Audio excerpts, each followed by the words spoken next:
शब्दार्थ बोलिए। सोमम चंद्रमा मनः मन यस्य जिन श्री भगवान का समामनंती वे कहते हैं देवोकसाम उच्च लोक के निवासियों का यह जो बलम बल अंधः अन्न आयु उम्र ईशः परमेश्वर नगानाम वृक्षों का प्रजनः प्रजनन का स्रोत प्रजानाम सारे जीवों का प्रसीदताम वे प्रसन्न हो नः हम पर सह वे भगवान महाविभूति ही सारे ऐश्वर्यों के स्रोत। अनुवाद मेरे पीछे बोलिए। सोम यानी चंद्रमा समस्त देवताओं के लिए अन्न बल तथा दीर्घायु का स्रोत है। वह सारी वनस्पतियों का स्वामी तथा सारे जीवों की उत्पत्ति का स्रोत भी है। जैसा कि विद्वानों ने कहा है चंद्रमा पूर्ण पुरुषोत्तम भगवान का मन है, ऐसे समस्त ऐश्वर्यों के स्रोत पूर्ण पुरुषोत्तम भगवान हम पर प्रसन्न हो। तो तात्पर्य पढ़ने से पहले श्लोक को समझेंगे और कथा वस्तु समझेंगे। कथा वस्तु जो चल रही है वो ये है 8वां स्कंद है। 8वें स्कंद में सुखदेव गोस्वामी परीक्षित महाराज के प्रश्न के अनुसार अलग अलग मनमंत्रों के अवतारों का वर्णन कर रहे हैं। तो आप लोग जानते हैं ये कितनी संख्या का मनमंत्र चल रहा है? हैं? कौन सा मनमंत्र चल रहा है? कितनी संख्या है जी? 7वां मनमंत्र चल रहा है ना। तो सुखदेव गोस्वामी ने पहले मनमंत्र से शुरू करके बताए हैं भगवान के अवतार। तो पहले मनमंत्र के जो मनु थे वो थे स्वयंभू मनु और इंद्र थे यज्ञ भगवान। पहले मनमंत्र के इंद्र भी जो है भगवान ही बने, यज्ञ भगवान बने। अवतार हुआ कपिल भगवान का, तो ये पहले मनमंत्र का अवतार है, कपिल भगवान का अवतार हुआ।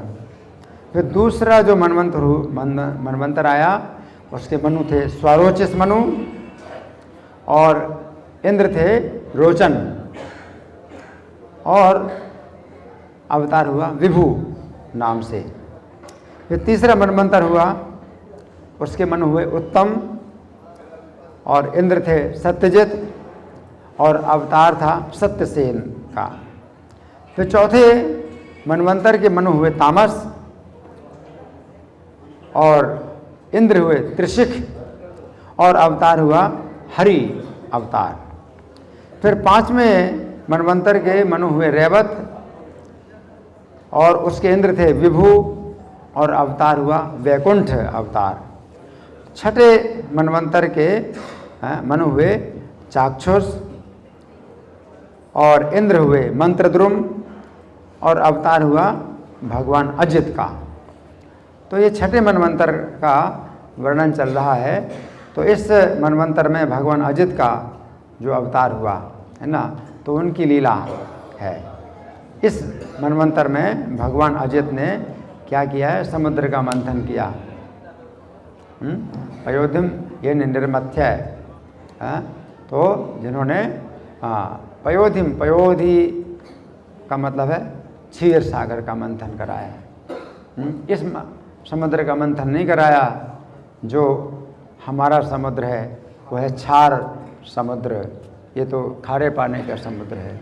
इसका मंथन नहीं कराया, बल्कि 7 समुद्रों में से 5वां समुद्र है। कौन सा समुद्र है? क्षीर सागर, उसका मंथन कराया है ना। तो उस इस मनवंतर में यानी छठे मनवंतर में कथा इस प्रकार से शुरू होती है कि इंद्र जो है दुर्वासा मुनि का अपराध करते हैं।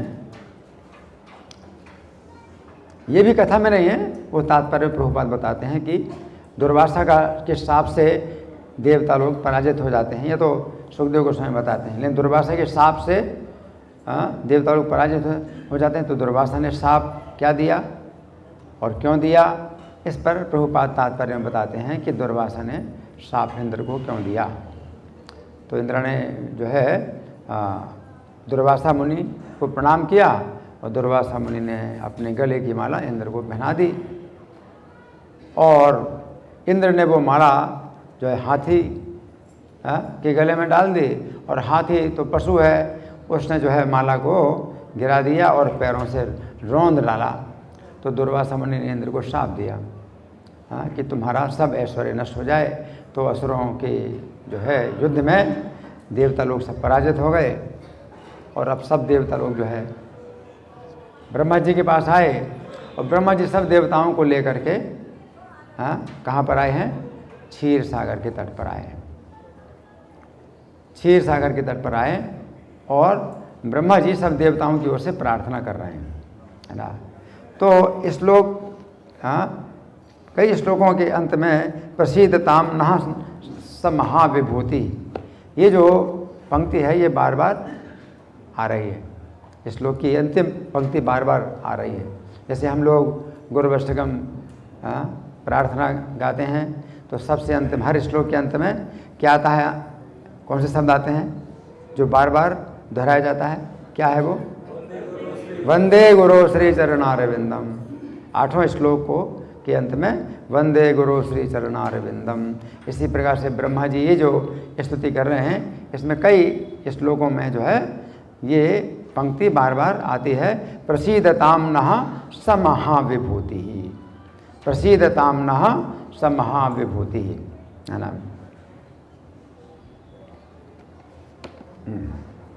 तो प्रसीदताम का मतलब है कि प्रसन्न हो, प्रसीदताम नः, और नः का मतलब हमारे ऊपर, और सा माने वो भगवान, महाविभूति जो महाविभूति हैं, है ना, सब प्रकार की विभूतियों से संपन्न है, तो वे महाविभूति हैं, वे हमारे ऊपर प्रसन्न हो।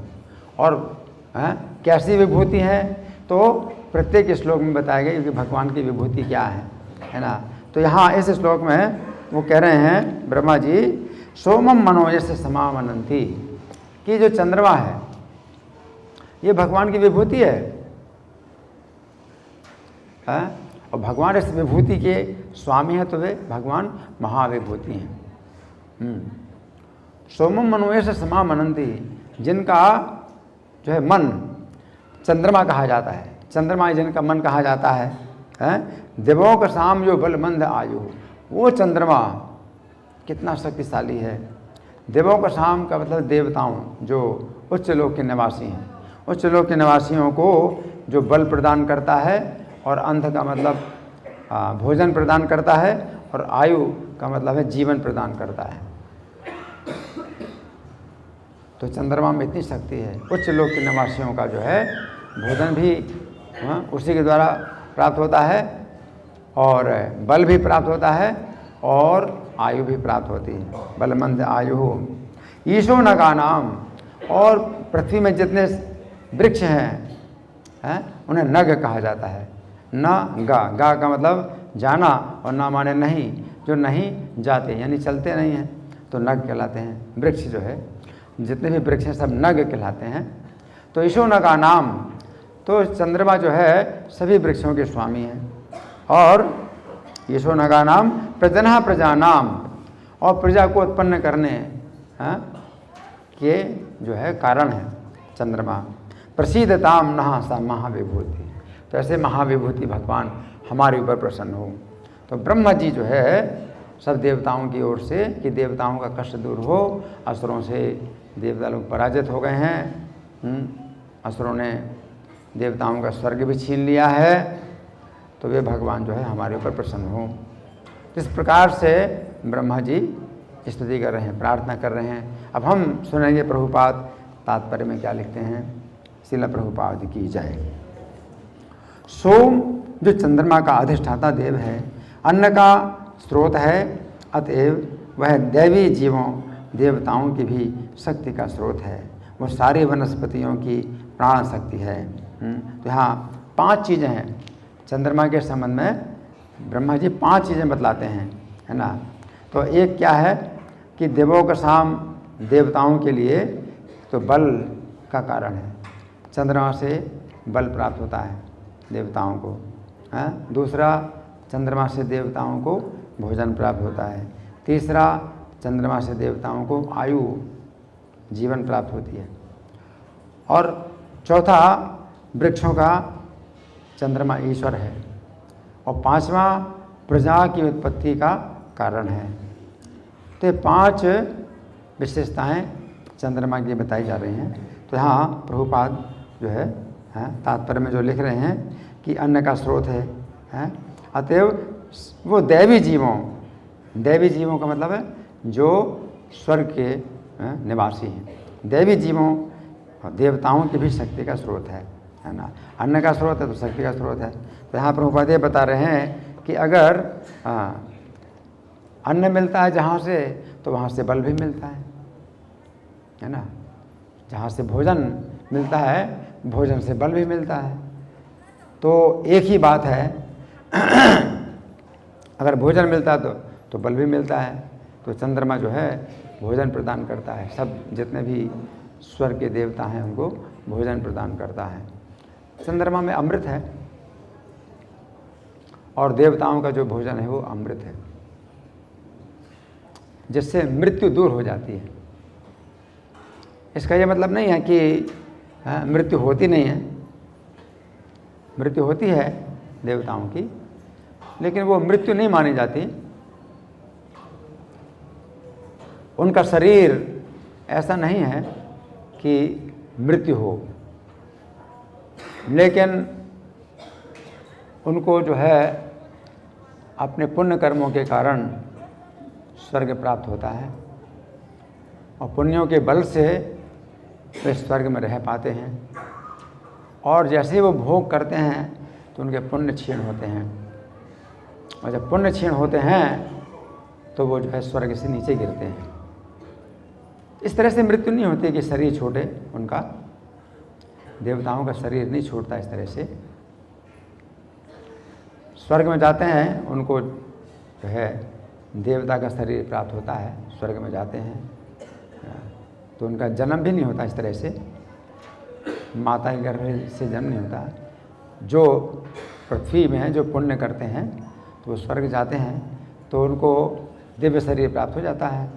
आध्यात्मिक नहीं है वो शरीर, लेकिन दिव्य कह सकते हैं। तो उनको जो है दिव्य शरीर प्राप्त हो जाता है। वो शरीर जो है बिल्कुल पूर्ण विकसित शरीर होता है और स्वर्ग से विमान आता है और विमान में बैठ के चले जाते हैं।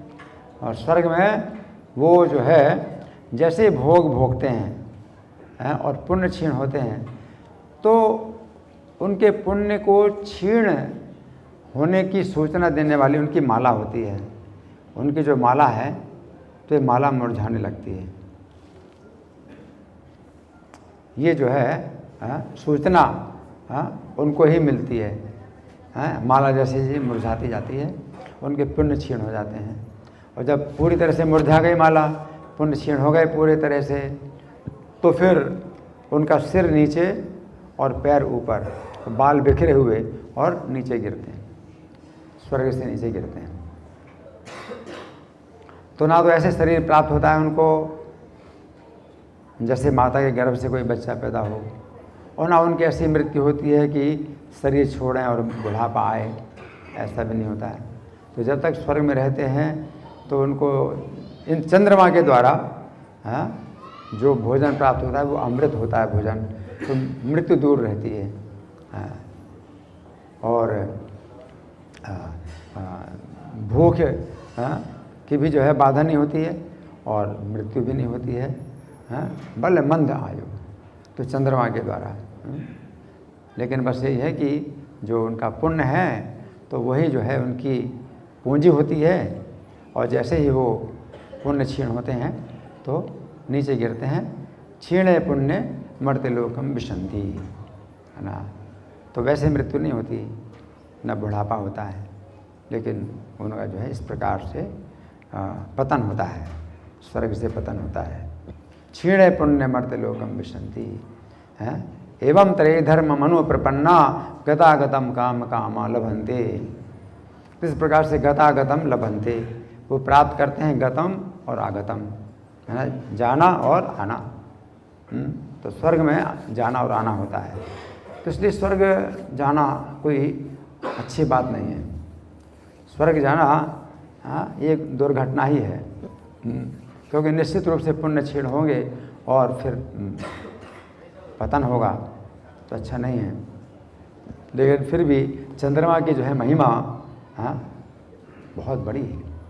चंद्रमा की बहुत बड़ी महिमा है कि चंद्रमा जो है वैसे किसी को जो है बूढ़ा नहीं होने देता और बीमार नहीं होने देता और मरने नहीं देता।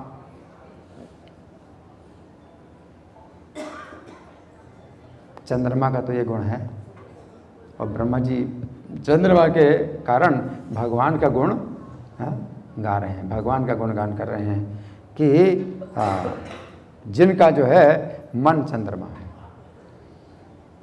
और चंद्रमा में जो शीतलता और प्रकाश, जो शीतलता और प्रकाश है चंद्रमा में, वो भगवान के मन से आ रहा है।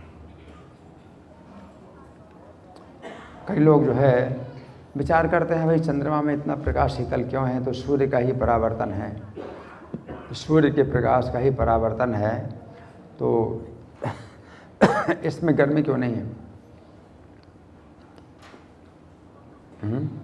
तो ये प्रश्न उठता है कि सूर्य के प्रकाश का ही परावर्तन है, तो गर्मी क्यों नहीं होती है। जैसे मान लो दर्पण सूर्य के सामने आप कर दें, तो दर्पण का भी जो है वो फोकस जो लगता है तो आपकी आंखों में लगता है, तो आंखें बड़ी चकाचौंध हो जाती हैं, और वो भी जला देता है सूर्य, वो भी जो है अगर फोकस किया जाए उसको एक बिंदु में, तो वो भी जला देता है, कागज़ जला देगा, कुछ जला देगा। तो सूर्य का प्रकाश भी जो है वो भी परावर्तित होता है दर्पण से, तो वो भी गर्म होता है। लेकिन चंद्रमा के द्वारा सूर्य का प्रकाश ही परावर्तित हो रहा है, लेकिन वो क्यों इतना शीतल है। तो इस संबंध में यही उत्तर है कि भगवान का मन है, और भगवान के मन से शीतलता प्राप्त हो रही है चंद्रमा में।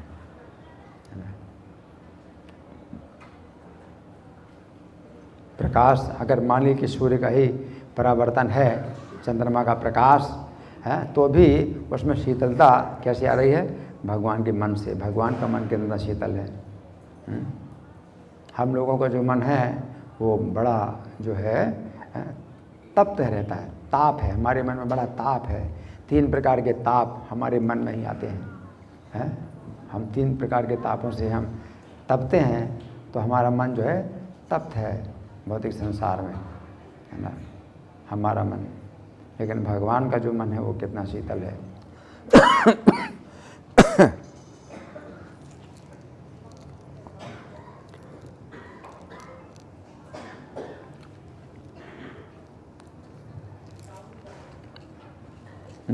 तो यहाँ प्रभुपाद तात्पर्य में लिख रहे हैं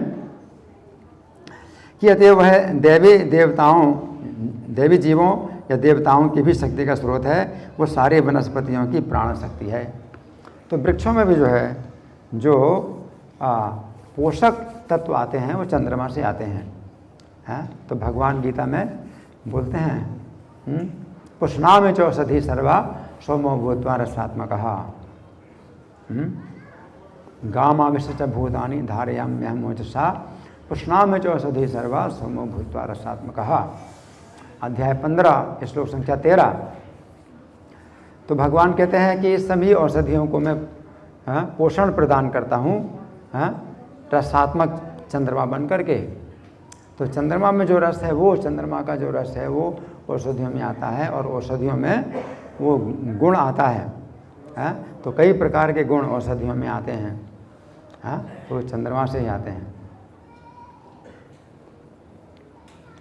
तो ये जो व्यवस्था है वो भगवान की ही है, कि मैं चंद्रमा बन करके सभी औषधियों का पोषण करता हूँ। पोषण का मतलब है विटामिन, तो कई प्रकार के विटामिन आते हैं, है ना।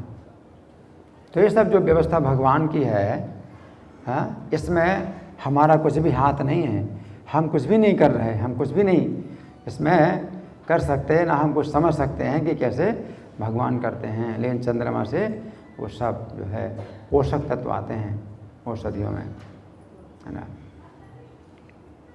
तो यहाँ पर प्रभुपाद लिख रहे हैं कि सारी वनस्पतियों की प्राण शक्ति है। आगे, दुर्भाग्यवश तथाकथित आधुनिक विज्ञानी चंद्रमा को पूरी तरह ना समझ सकने के कारण उसे मरुस्थल से भरा बताते हैं। तो दुर्भाग्य है, प्रभुपाद क्या कह रहे हैं, दुर्भाग्य। किनका दुर्भाग्य है? आधुनिक विज्ञानियों का, आधुनिक वैज्ञानिकों का दुर्भाग्य है। तथाकथित, ये तथाकथित है, मतलब सही नहीं है, सच्चे वैज्ञानिक नहीं हैं ये लोग। ये चंद्रमा को क्या कहते हैं कि मरुस्थल से भरा बताते हैं। तो चंद्रमा में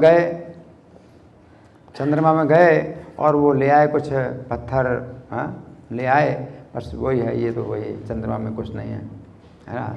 तो प्रभुपाद इस श्लोक के द्वारा ये पुष्ट कर रहे हैं कि अगर चंद्रमा जो है सभी वनस्पतियों का स्वामी, इस पृथ्वी में जितने भी वृक्ष होते हैं उनमें जो भी शक्ति है और जो कुछ भी रस है वो चंद्रमा से अगर आ रहा है, तो चंद्रमा में कैसे जो है वृक्ष नहीं होंगे, चंद्रमा में कैसे मरुस्थल होगा, क्यों मरुस्थल होगा। तो प्रभुपाद जी जो है इस बात को ये जो है पुष्ट कर रहे हैं और वैज्ञानिकों का खंडन कर रहे हैं, वैज्ञानिकों का खंडन कर रहे हैं, है ना। और अब वो चंद्रमा में जा भी नहीं रहे, एक बार गए चंद्रमा में और ये निकाल ले आए और अब जो है बता रहे हैं कि वहाँ कुछ नहीं है, बेकार है, हमने इसलिए हम नहीं जा रहे। लेकिन वास्तव में वो गए नहीं, वो जा नहीं सकते हैं, और ये मान लिया उन्होंने, और दुनिया को धोखा दे दिया कि हम गए, और अब हमें दोबारा जाने की ज़रूरत नहीं है, उसी तरह से जैसे लोमड़ी जो है बहुत उछलती रही और अंगूर नहीं मिला उसको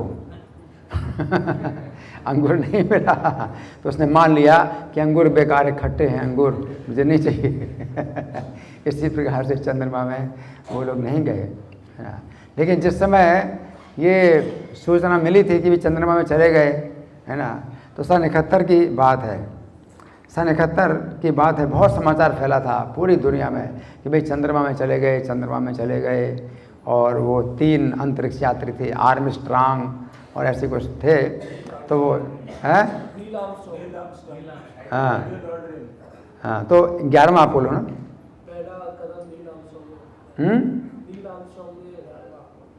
11वां अपोलो गया था, 11 नंबर का अपोलो गया था, है ना। तो 11 नंबर का अपोलो गया था, उसके पहले जितने अपोलो गए वो नहीं जा पाए, 11वां अपोलो चला गया, है ना। तो इस तरह से बहुत समाचार फैला था। तो पूरी दुनिया में एकमात्र प्रभुपाद थे जो हंस रहे थे और इसका मजाक उड़ा रहे थे इस बात का कि वे लोग चंद्रमा में नहीं गए, बाकी सब पूरी दुनिया जो है मान रही थी, है ना। तो मैं भी उस समय इंटर में था और भाई यही चर्चा चल रही थी, भाई बहुत बड़ी उपलब्धि है, आज के विज्ञान की बहुत बड़ी उपलब्धि है ये। और प्रभुपाद ने सन 65 में श्रीमद् भागवत के प्रथम स्कंद के 3 खंड तैयार किए थे। अभी तो 1 खंड आ रहा है, प्रथम स्कंद का 1 खंड में आ रहा है। पहले 3 खंडों में पहला स्कंद छापा था प्रभुपाद ने, वो भारत में छापा था, दिल्ली में छापा था, चौड़ी बाजार में छापा था, है ना। तो सन 65 में प्रभुपाद ने लिखा था कि वे लोग नहीं जा सकते चंद्रमा में। सन 65 में ये पहले स्कंद का 5वां अध्याय श्लोक संख्या 18 के तात्पर्य में प्रभुपाद ने लिखा, कुछ लोग मशीनों की व्यवस्था के द्वारा चंद्रमा या अन्य लोकों तक पहुंचने का प्रयास कर रहे हैं, क्योंकि वे बिना पुण्य कार्य किए ही इन लोकों में पहुंचने के इच्छुक हैं, लेकिन ऐसा होने वाला नहीं है। सन 65 में प्रभुपाद ने लिखा और सन 71 में समाचार बहुत फैल गया कि वो पहुंच गए, चंद्रमा पहुंच गए। और ये किताब जो है, जो सन 65 की जो प्रभुपाद ने छापी थी, वो किताब मैं पढ़ रहा था आईआईटी कानपुर की लाइब्रेरी में, जब मैं एमटेक कर रहा था आईआईटी कानपुर में। तो प्रभुपाद की वो किताबें 3 खंडों में श्रीमद् भागवतम जो थी वहाँ वो मुझे मिली। तो सन 78 में मैं ये किताब पढ़ रहा था और मुझे कोई सूचना नहीं मिली इस्कॉन की कि इस्कॉन इतना बड़ा फैल गया, इतना ज़्यादा फैल गया, मुझे कोई सूचना नहीं थी। और प्रभुपाद शरीर भी छोड़ चुके 77 में। 78 में जब मैं पढ़ रहा था तो ये 3 किताबें मैंने पूरी पढ़ी, लेकिन मैं प्रभुपाद को नहीं जान पाया। तो इसमें प्रभुपाद का नाम भी नहीं था, प्रभुपाद नाम नहीं था। हाँ, एसी भक्ति वेदांत स्वामी केवल था, और वृंदावन कोई एड्रेस नहीं था, इस्कॉन का नाम नहीं था, भक्ति वेदांत बुक ट्रस्ट का नाम नहीं था। हाँ, और किसी केंद्र का नाम नहीं था। सन 65 में कुछ हुआ ही नहीं था, भारत में प्रभुपाद ने छापी थी किताबें।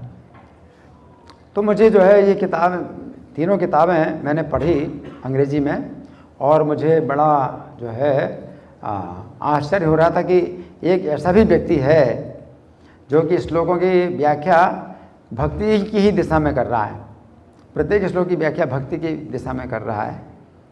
ऐसी भक्ति वेदांत स्वामी हैं, कोई ऐसे व्यक्ति हैं जिन्होंने मतलब श्रीमद् भागवत की एक जो है समझने की नई दिशा प्रदान की है, और भक्ति की दिशा में हम प्रत्येक श्लोक की व्याख्या कर रहे हैं। तो मुझे बड़ा इससे प्रभाव पड़ रहा था मेरे ऊपर। लेकिन जब ये बात मैंने पढ़ी तो मैंने सोचा कि अरे ये तो बहुत बड़ी गलती कर दी प्रभुपाद ने, ये तो बहुत गलत लिख दिया कि ऐसा होने वाला नहीं, तो हो गया। मैं 78 में पढ़ रहा था, 71 में हो गया, मतलब चंद्रमा में पहुंच गए। और सन 65 में प्रभुपाद ने कहा कि नहीं हो सकता। तो कुछ देर के लिए मैंने पढ़ना बंद कर दिया, और मेरे दिमाग में बड़ा धक्का लगा कि ये बात तो गलत हो गई प्रभुपाद की। फिर भी चलो, फिर भी मैंने पूरे पढ़ दिए, क्योंकि बहुत बड़ा इसमें गुण ये था कि प्रभुपाद जो है प्रत्येक श्लोक की व्याख्या भक्ति की दिशा में कर रहे हैं। और सन 71 में प्रभुपाद लॉस एंजलिस में थे। लॉस एंजलिस में थे तो ये बहुत जब समाचार फैला तो प्रभुपाद हंस रहे थे कि वो लोग नहीं गए हैं। और प्रभुपाद के कुछ शिष्यों ने भी जो है छोड़ दिया प्रभुपाद को इसी बात पर कि प्रभुपाद नहीं मान रहे हैं, जबकि आज के विज्ञान ने जो है चंद्रमा में मतलब पदार्पण कर दिया। लेकिन प्रभुपाद जो है मतलब पूरी तरह से आश्वस्त थे कि चंद्रमा में नहीं पहुंच सकते, कि सूर्य में नहीं पहुंच सकते, और सूर्य से दूना जो है दूरी पर चंद्रमा है। 1 लाख योजन की ऊंचाई पर सूर्य है, तो चंद्रमा 2 लाख योजन की ऊंचाई पर है, तो चंद्रमा में कैसे पहुंच सकते हैं, है ना। लेकिन बाद में जो है एरो ये पता चला कि ये वैज्ञानिकों ने जो है पूरी दुनिया को मूर्ख बनाने के लिए ये शूटिंग अमेरिका में ही की थी। एरिजोना नाम का एक स्थान है, वहाँ पर शूटिंग की थी, है ना।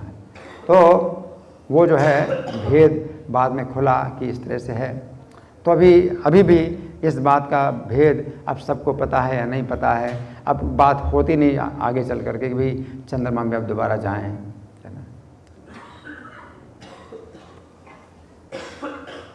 तो ये प्रभुपाद जो है, प्रभुपाद ने इतना बड़ा कार्य किया।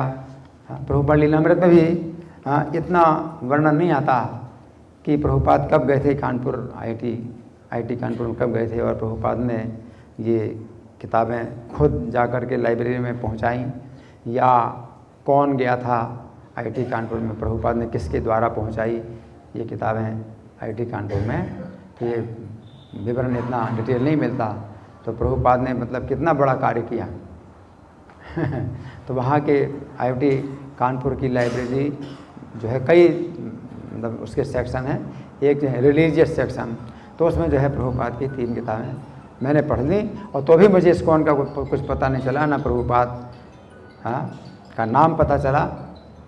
फिर बाद में जो है जब मैं छोड़ करके अपने घर आ गया, एमटेक प्रोग्राम पूरा नहीं किया, छोड़ करके आ गया घर में, तो फिर मुझे कहीं से योग की पूर्णता नामक किताब मिली, उसमें लेखक का नाम था कृष्ण कृपा श्री मूर्ति एसी भक्ति वेदांत स्वामी प्रभुपाद। तो मैं इतना जानता एसी भक्ति वेदांत स्वामी, केवल इतना नाम जानता था। अब शुरू में कृष्ण कृपा श्री मूर्ति लिखा और बाद में प्रभुपाद लिखा, तो फिर मैंने सोचा कि तो बहुत बड़े व्यक्ति हैं। कृष्ण कृपा श्री मूर्ति नाम के आगे लिखा है और बाद में प्रभुपाद लिखा है। फिर नीचे लिखा था संस्थापक आचार्य अंतर्राष्ट्रीय श्री कृष्ण भावनामृत संघ। तो मैंने सोचा कि अरे पूरी दुनिया में कृष्ण भावनामृत संघ की स्थापना कर दी है, तो बहुत बड़े व्यक्ति हैं।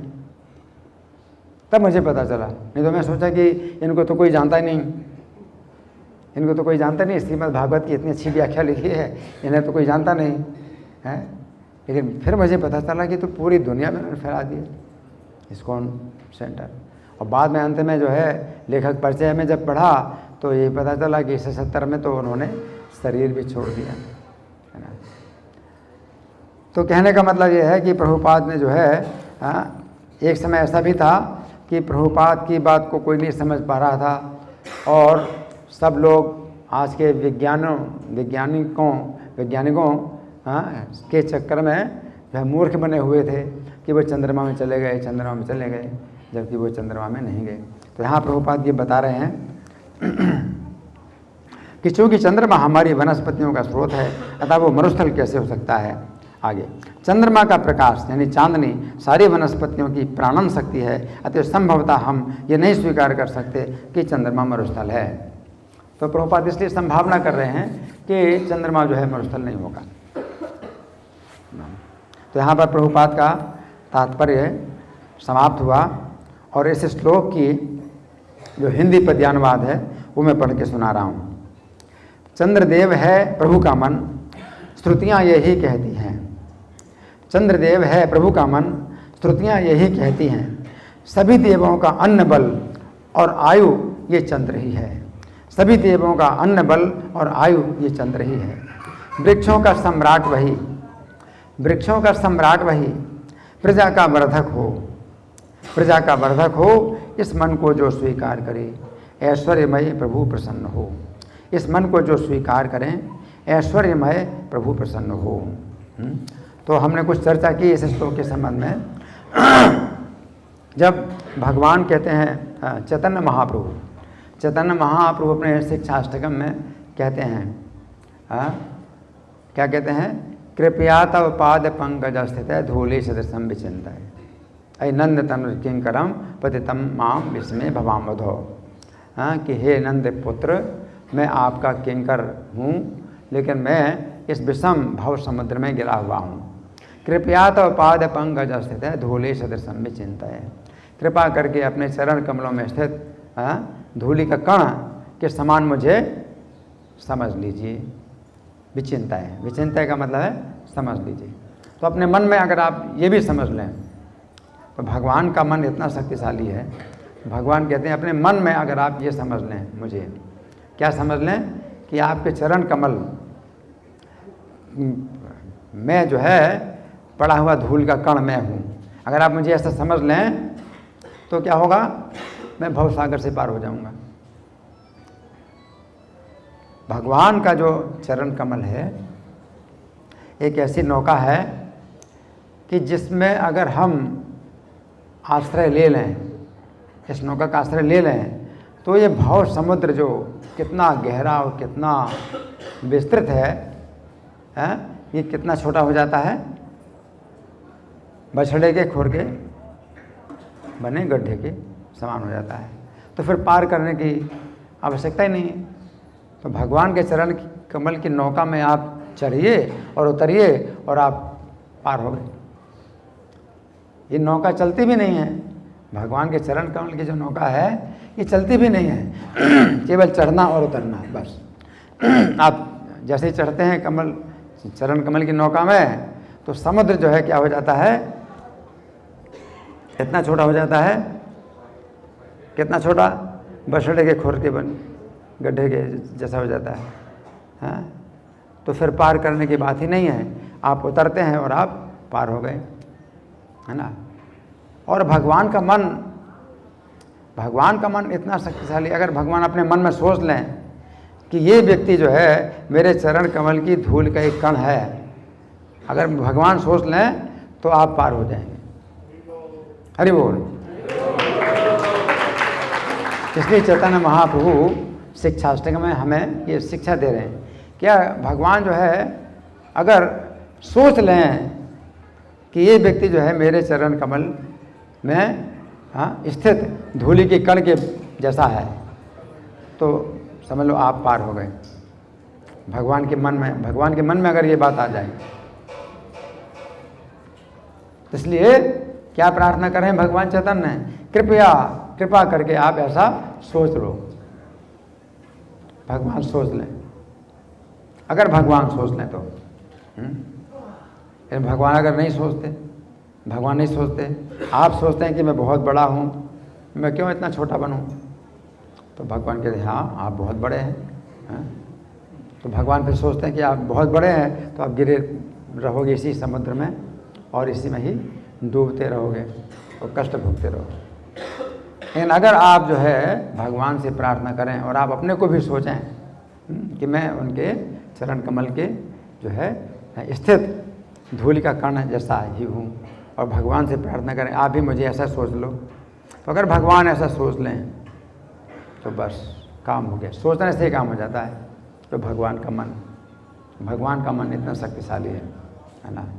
तो चंद्रमा के संबंध में तो बहुत सी बातें हैं, जैसे प्रभुपाद ने जो है कभी जब किसी ने बहस की प्रभुपाद से, तो उसने क्या बहस की, उसने बहस की कि भाई ये आपका जो है कृष्ण भावनामृत आंदोलन है, तो ये मान लो पूरी दुनिया में फैल भी रहा है, तो भी कितना परसेंटेज है लोग इसको स्वीकार करते हैं, कितने परसेंटेज में लोग स्वीकार करते हैं।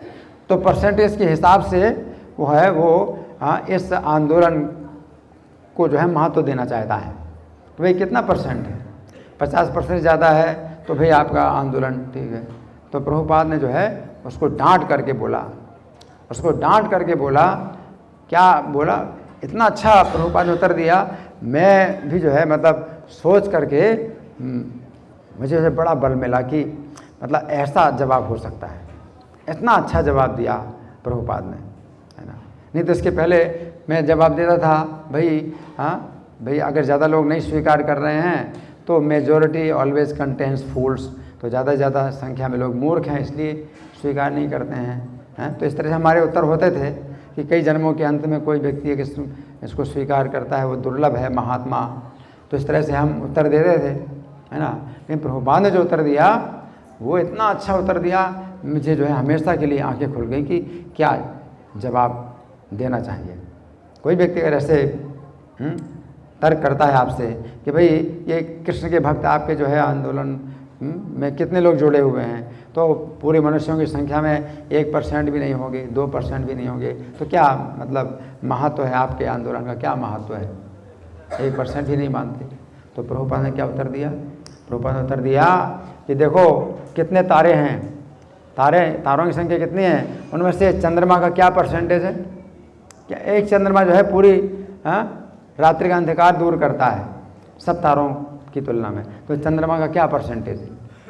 उसी प्रकार से जो कृष्ण भावनामृत आंदोलन है, एक व्यक्ति भी जो है मतलब पूरे दुनिया का जो है क्या कर सकता है, उद्धार कर सकता है, और बाकी सब जो है बिल्कुल तारे की तरह हैं, एक व्यक्ति भी जो है क्या है, चंद्रमा।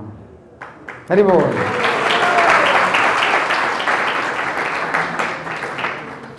इससे अच्छा जवाब नहीं हो सकता कोई, इससे अच्छा जवाब नहीं हो सकता।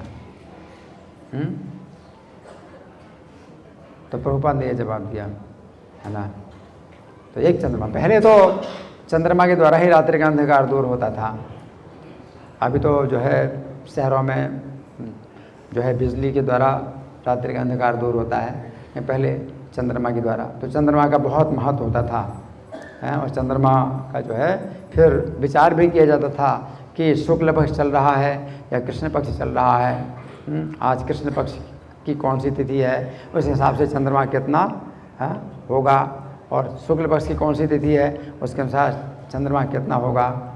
तो अभी जैसे चैत्र का महीना शुरू हो गया है और कृष्ण पक्ष की द्वितीया है, तो द्वितीया तो पूर्णिमा के बाद द्वितीया तो अब घट रहा है चंद्रमा, तो भी चंद्रमा काफ़ी है, मतलब 16 हिस्से में से 14 हिस्सा है चंद्रमा द्वितीया है। तृतीया है तो फिर 13 हिस्सा चंद्रमा रह जाएगा, 3 हिस्सा कम हो जाएगा ना। तो इस तरह से पहले जो है लोग चंद्रमा के अनुसार तिथि का विचार किया करते थे, अभी कोई चंद्रमा के अनुसार तिथि का विचार नहीं करते।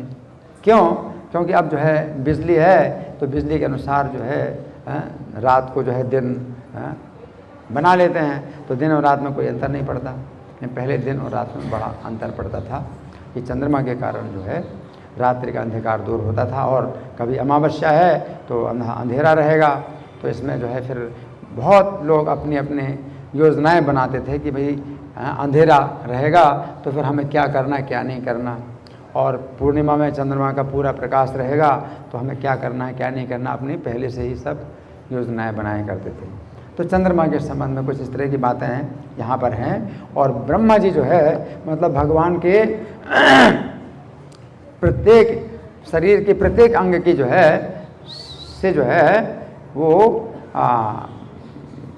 अलग अलग देवताओं की बात बताते हैं कि ये भगवान के शरीर का वो अंग है, भगवान के शरीर का वो अंग है, जल है वो भगवान का वीर्य है, सूर्य है वो भगवान का नेत्र है। इस तरह से जो है ब्रह्मा जी भगवान के शरीर से जो है के से शक्ति प्राप्त होती है। जितने भी देवता हैं या जितने भी तत्व हैं, तो प्रत्येक तत्व को भगवान के शरीर से ही शक्ति प्राप्त होती है। और प्रसिद्धताम न स महाविभूति, वो महाविभूति हमारे ऊपर प्रसन्न हो। इस तरह से तो भगवान की पालन शक्ति है जो कि चंद्रमा के रूप में कार्य कर रही है। इसी प्रकार से जल के रूप में भगवान की पालन शक्ति है, तो वो कार्य कर रही है। वो भगवान के शरीर का वो भी एक अंग है। और अग्नि है, तो वो भी भगवान की पालन शक्ति का कार्य कर रहा है। और भगवान के शरीर का ये मुख है, तो भगवान के मुख से अग्नि को शक्ति प्राप्त हो रही है। तो इस तरह से ब्रह्मा जी प्रार्थना कर रहे हैं। तो अभी हमारे पास कुछ समय है, आप लोगों के साथ में कुछ मंथन, कोई चर्चा, कोई विचार, कोई प्रश्न, या मैं प्रश्न करूँ? मैं प्रश्न करूँ? मैं प्रश्न करूँ? ठीक है, अच्छा। हाँ प्रभु, हैंड माइक दीजिए जरा। कृष्ण कुमार प्रभु बोलिए।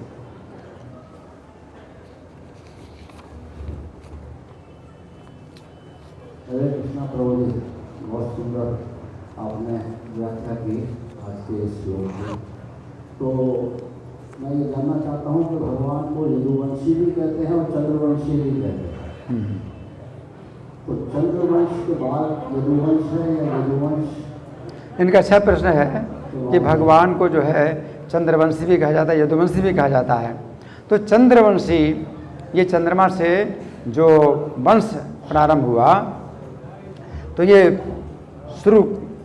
शुरू की बात है। ये जो 7वां मनवंतर चल रहा है, तो 7वें मनवंतर में 2 वंश हैं जो मनु से आए हैं। मनु कौन से हैं? व्यवस्थित मनु। तो व्यवस्थित मनु से ही 2 वंश आए हैं, एक चंद्रवंश आया, एक सूर्यवंश आया है। अब जाना, जो जा रहे हैं तो जाने दो, वो क्या करना है। जो बैठे हैं वो सुने, बैठ करके सुने। तो एक चंद्रवंश आया, एक यदुवंश, सूर्यवंश आया। तो सूर्यवंश कैसे आया?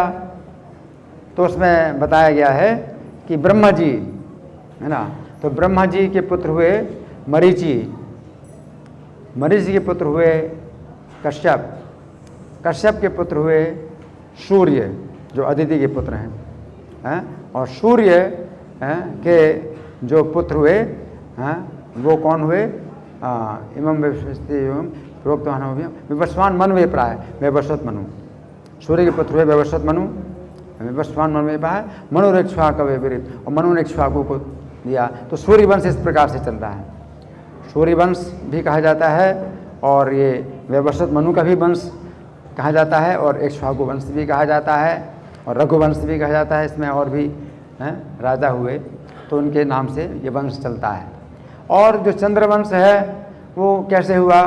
ब्रह्मा जी के पुत्र हुए अत्रि, और अत्रि से जो है चंद्रमा हुए, चंद्रमा के पुत्र हुए बुध, और बुध के पुत्र हुए पुरुरवा।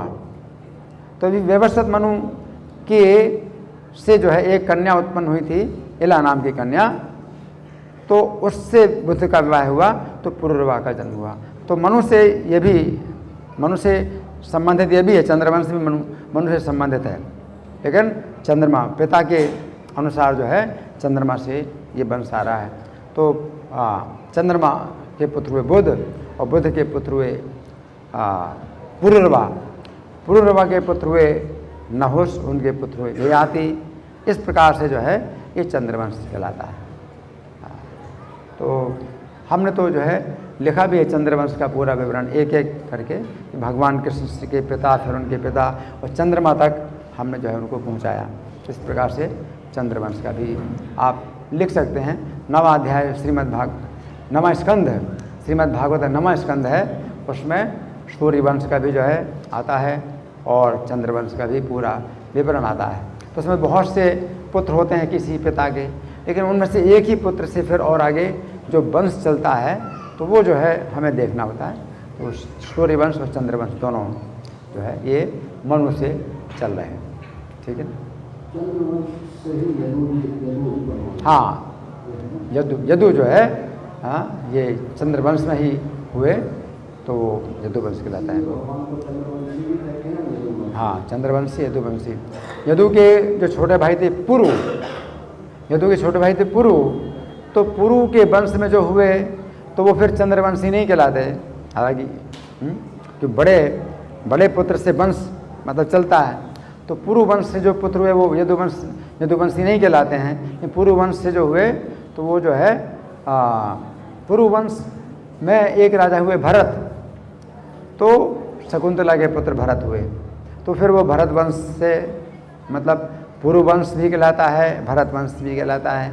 तो अर्जुन को पौरव बोलते हैं या भारत बोलते हैं। पुरु के वंश में इसलिए पौरव, और भरत वंश में हुए इसलिए भारत कहे जाते हैं। तो अर्जुन यदुवंशी नहीं कहलाते, चंद्रवंशी नहीं कहलाते। हालांकि चंद्रवंश में ही एक शाखा है पुरुवंश की, लेकिन जो मुख्य शाखा है उसी से जो है वंश चलता है। तो चंद्रवंश की मुख्य शाखा है वो यदु, जो बड़े पुत्र थे, ययाति के बड़े पुत्र थे।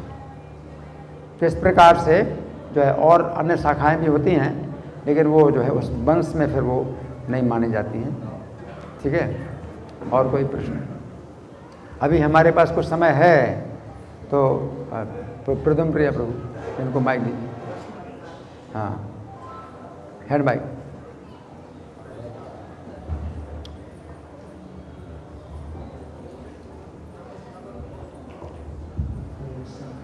चंद्रमा का बड़ा ही सुंदर वर्णन था।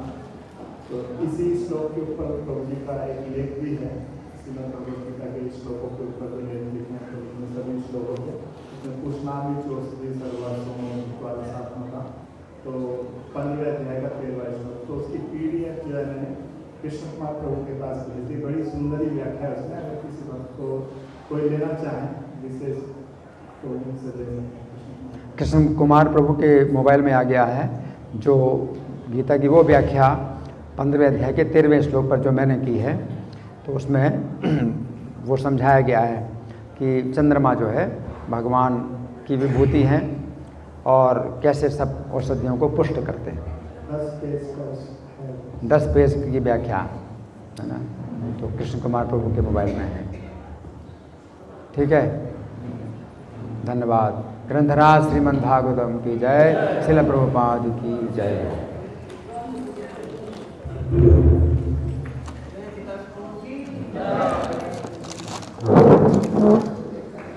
इसको इसी में डाल दें।